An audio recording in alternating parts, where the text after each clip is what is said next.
नमस्कार काव्यरसिक हो. मनमोहक मराठी मालवणी कवितांमध्ये मी मनमोहन रोगे आपले स्वागत करतो. मित्रांनो, आज आपण एक वेगळ्या विषयावरची कविता ऐकूया, फुलांवरची कविता. यानंतर सुद्धा 2-4 कविता आपण त्या फुलांवरच्याच ऐकणार आहोत. आजचं फूल कोणतं आहे ते कविता ऐकता ऐकता तुम्हाला लक्षात येईल. बरेच जण ओळखतील सुद्धा. आजच्या कवितेचे शीर्षक आहे स्वर्गीचे फूल. धरतीवर पृथ्वीवर ते स्वर्ग फूल उमलून सुद्धा त्याला स्वर्गीचे फूल का म्हणतात याची कथा बऱ्याच जणांना माहिती असेल. नसेल तर आपण कवितेनंतर थोडीफार त्याचा संदर्भ देऊ. आता ऐकूया कविता स्वर्गीचे फूल. 6 पाकळ्या सुंदर नाजूक, क्वचित 5 पाकळ्या सुद्धा असतात. 6 पाकळ्या सुंदर नाजूक, देठ केशरी शोभे मोहक.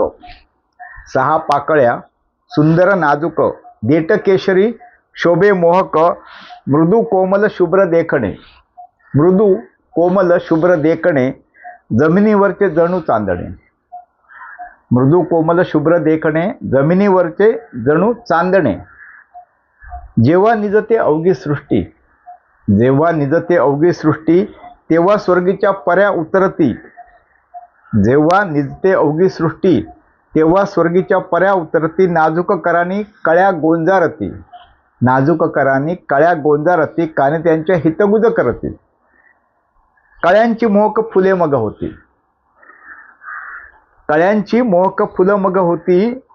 मंद सुगंध पसरे भोवती. ही जिथे फुलं उमलतात ज्या परिसरात, तो परिसर थोडासा मंद सुगंधाने भारून गेलेला असतो. कळ्यांची मोहक फुले मग होती, मंद सुगंध पसरे भोवती. उमलते त्या उत्तर रात्री, उमलता त्या उत्तर रात्री. सुगंधाने नाहते धरित्री. ही फुले उत्तर रात्री उमलतात. कळ्यांची मोहक फुले मग होती, मंद सुगंध पसरे भवती. उमलता त्या उत्तर रात्री. सुगंधाने नाहते धरित्री.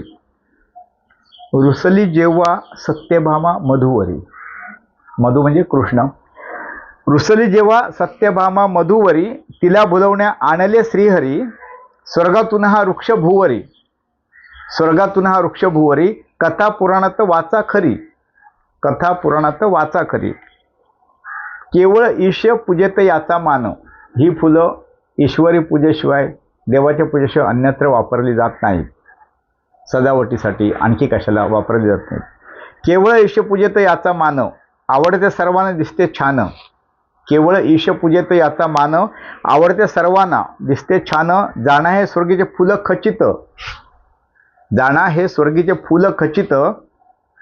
म्हणता तुम्ही त्यास पारिजात, म्हणता तुम्ही त्यास पारिजात. आपण ज्याला पारिजात म्हणतो ते स्वर्गीचे फुल आहे. त्याची साधारण कथा अशी आहे. सत्यभामा रुसली होती की भगवान श्रीकृष्ण आपल्याला वरचेवर येऊन भेटत नाहीत आपल्या महालात आणि रुक्मिणीवर जास्त प्रेम करतात, अशी साधारण ती कथा आहे. तेव्हा तिचं अनेक तऱ्हेने समजूत काढतात आणि मग तिचं ती आनंदित व्हावी, खुश व्हावी म्हणून हा जो वृक्ष आहे तो फक्त स्वर्गात असतो, म्हणजे होता तेव्हा. तर तो भगवान कृष्ण पृथ्वीवर आणतात आणि सत्यभामेच्या दारात लावतात. त्यात पण थोडासा खोडकरपणा करतात, म्हणजे तो लावतात सत्यभामेच्या दारात वृक्ष, पण जेव्हा त्याला फुलं येतात तो मोठा थोडा झाल्यानंतर, तेव्हा तिची फुलं, अशी कथा आहे. ती फुले पडतात मात्र रुक्मिणीच्या दारात, अशी ती कथा आहे.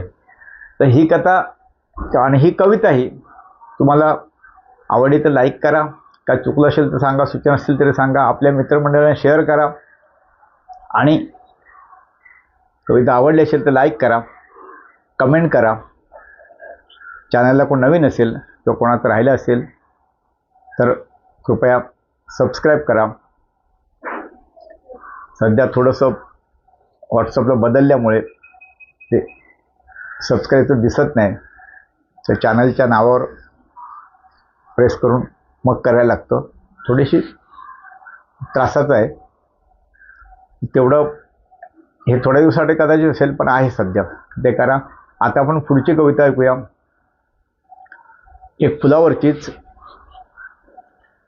तर मगाशीच मी सांगितलं 2-3 कविता फुलावरचीच आपण वाचणार आहोत, ऐकणार आहोत. तर पुढची कविता आपण पुढच्या आठवड्यात भेटूया. गुलाबावरची कविता, तुम्हाला सगळ्यांना आवडणारा प्रिय गुलाब. धन्यवाद.